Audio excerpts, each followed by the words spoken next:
Agar menga obuna bo'lganingizni bilasizmi, sizga nima berardim? Yangi ayvash turuvdi lekin.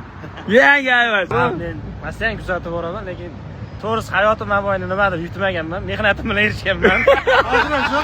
Agar menga obuna bo'lgan bo'lsangiz, hozir sizga dahshat soat berib ketaman. Oching. Nima edi? Mana. Xo'sh.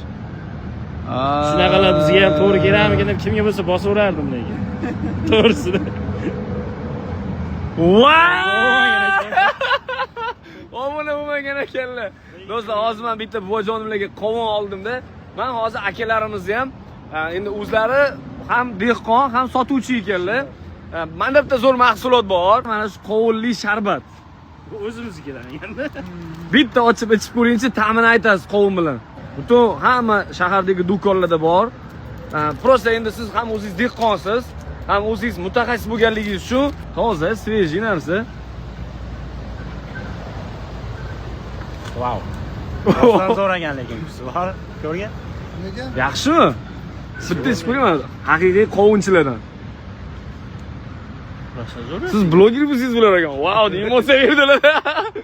Hali ekan. 100% tabiiy o'xshaydi, yaxshi. Zo'r. Yoqdimi? Yoqdi, ha? Hamma mana homiladorlar bo'ladimi? O'sha qish kunlari qovun yegisi kelib qoladi-ku birdan sizga. Shunday shahar do'konlaridan olaveradi.